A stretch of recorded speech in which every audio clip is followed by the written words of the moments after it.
Hello everyone and welcome back to my channel. So if you are new to this channel और आपने इस channel को अब तक सब्सक्राइब नहीं करा है तो इस चैनल को जल्दी से सब्सक्राइब कर देंगे और इस वीडियो को लाइक कर देंगे बिकॉज आई नो आपको ये वीडियो बहुत अच्छी लगने वाली है। तो आज हम लोग इस वीडियो में क्या करने वाले हैं वो देखते हैं। So we are starting with the Clebsch Gordan coefficient जिसको हम लोग शॉर्ट में सीजी कोएफिशिएंट्स भी बोलते हैं। तो हम लोग इस वीडियो में डिस्कस करने वाले हैं कि सीजी कोएफिशिएंट्स क्या होते हैं, what is the use of CG coefficients, और हम लोग इसके ऊपर एक प्रॉब्लम करने वाले हैं। तो हम लोग जो है इसकी थ्योरी बहुत ज्यादा डिस्कस नहीं करेंगे क्योंकि आप जब अपने एग्जाम के लिए बैठेंगे तो आप देखेंगे कि इसकी थ्योरी बिल्कुल नहीं आती है, सिर्फ प्रॉब्लम्स आते हैं सीजी कोएफिशिएंट्स में से। सो हम लोग बस समझेंगे कि सीजी कोएफिशिएंट्स क्या है and then we will move on to कैसे फाइंड करते हैं सीजी कोएफिशिएंट्स को, जो कि इम्पोर्टेंट पार्ट है। ठीक है, तो थ्योरी हम लोग सबसे जितना कम हो सके उतना कम पढ़ेंगे, सिर्फ समझेंगे कि सीजी कोएफिशिएंट्स जो है वो हम निकालते हैं। कैसे निकालते हैं वो हम सीखेंगे थ्रू अ प्रॉब्लम। ओके, चलिए so let us start with the CG coefficients. So CG coefficients की स्टार्ट होती है स्टोरी जब आप एडिशन पढ़ते हैं ऑफ एंगुलर मोमेंटम।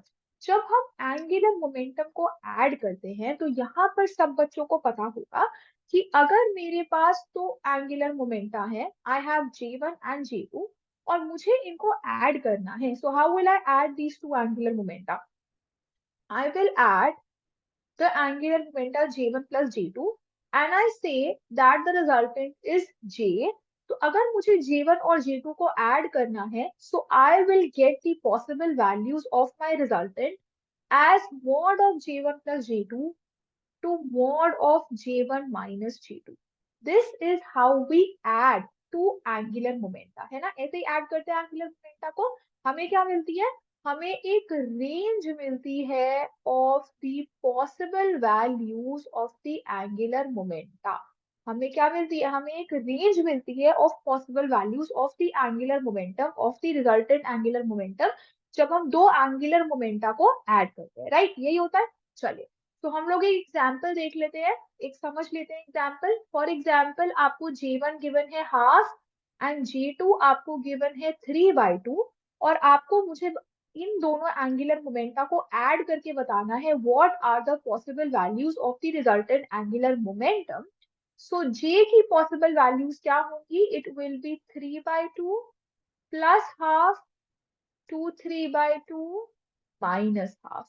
एंड जब आप इसको सॉल्व करेंगे you will get the possible values as 2 and 1। 2 और 1 जो है आपकी पॉसिबल वैल्यूज है।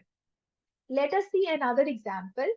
What if I have J1 is equal to 1 and I have J2 is equal to 4? मेरे पास J1 1 है, J2 4 है। These angular momenta you have to add these two। तो आप जो रिजल्टेंट एंगुलर मोमेंटम निकालेंगे वो होगा 4 प्लस 1 से 4 minus 1 तक। and when you will solve you will get the possible values as 5, और 5 से कहाँ तक जाना है? हमें 3 तक जाना है। so बीच में क्या वैल्यू आ रही है? 4 वैल्यू आ रही है। so these are the possible values of your angular momentum। ठीक है, तो जब भी हम लोग दो एंगुलर मोमेंटा को ऐड करते हैं हमें क्या मिलता है? हमें एक रेंज ऑफ पॉसिबल वैल्यूज मिलती है। Right, this is how we add angular momentum. अब आप सब बच्चों को पता है कि जो आप एडिशन कर रहे हैं, जब आप एडिशन कर रहे हैं एंगुलर मोमेंटास का, तो आप एक तरीके से कपलिंग कर रहे हैं एंगुलर मोमेंटा की, है ना? हम क्या कर रहे हैं? कपलिंग कर रहे हैं एंगुलर मोमेंटा की। दैट मीन्स मेरे पास एक सिस्टम ए है जिसका एंगुलर मोमेंटम J1 है एंड इसकी जो पॉसिबल वैल्यूज ऑफ m है, इसकी जो पॉसिबल वैल्यूज ऑफ m है वो कुछ m1 m2 m3 ऐसे करके इसकी कुछ पॉसिबल वैल्यूज होंगी m की। और कितनी वैल्यूज होंगी? 2j+1 वैल्यूज होंगी। तो इसका मतलब अगर मुझे इस ए सिस्टम के लिए, अगर मुझे इस ए सिस्टम के लिए बेसिस वेक्टर्स लिखने हैं, अगर मैं इस ए सिस्टम के बेसिस वेक्टर्स लिखना चाहती हूँ, तो ये जो बेसिस वेक्टर्स हैं वो किस तरीके से होंगे? सबका एंगुलर मोमेंटम J1 होगा, सिर्फ क्या चेंज होगा? m की वैल्यू चेंज हो जाएगी। क्या चेंज होगा? m की वैल्यू चेंज हो जाएगी। J1 m1, J1 m2, J1 m3, और ये वैल्यूज कहाँ तक जाएंगी? ये वाली वैल्यूज J1 m 2j+1 तक जाएंगी। क्यों? क्योंकि डीजेनरेसी कितनी थी? 2j+1 जो थी हमारे पास डीजेनरेसी थी। ठीक है, ऐसे हम लोग जो है बेसिस वेक्टर्स लिखते हैं।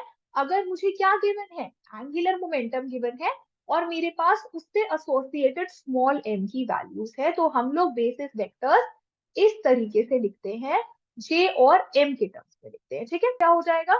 वो हो जाएगा 2j1+1 एंड इसके अंदर जो डीजेनरेसी है वो हो जाएगी 2j2+1। ये डीजेनरेसी क्या है? These are the possible values of small m associated with system A and system B, right?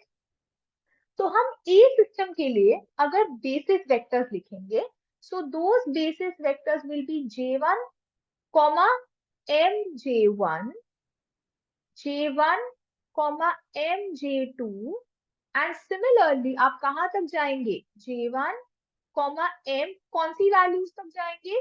2j1+1। सो कितने बेसिस वेक्टर्स मिलेंगे हमें सिस्टम ए के लिए? 2j1+1 सिस्टम हमें कितने मिलेंगे? नंबर ऑफ बेसिस वेक्टर्स मिल जाएंगे for the system A. Similarly अगर मैं बी सिस्टम पर आऊं, so I will get j2, mj1, j2, mj2 and similarly I will get j2, m और कितनी वैल्यूज पॉसिबल है? 2j2+1 वैल्यूज पॉसिबल हैं। These are the basis vectors for the system B. ठीक है, तो system ए के लिए हमारे पास कुछ कुछ बेसिस वेक्टर्स हैं, सिस्टम बी के हमारे पास कुछ बेसिस वेक्टर्स हैं, और हम क्या देखते हैं? हम इनको कपल करते हैं। We are coupling these. ठीक है, हम इनको कपल करते हैं। कपल का मतलब ये है कि हम इनको ऐड करते हैं। We are adding these two systems. A और बी का रिजल्टेंट फाइंड करना चाहते हैं, हम इनको ऐड करना चाहते हैं, तो क्या होगा? So what will happen? हमें पता है अगर मैं j1 प्लस j2 को ऐड करती हूँ, so I get the values from j1 plus j2 to j1 minus j2। यही मुझे वैल्यूज मिल जाती हैं। तो सिंप्लिसिटी के लिए हम लोग बोलते हैं कि जो मुझे वैल्यूज मिल रही हैं वो क्या मिल रही हैं? एक मिल रहा है j1 और एक मिल रहा है j2।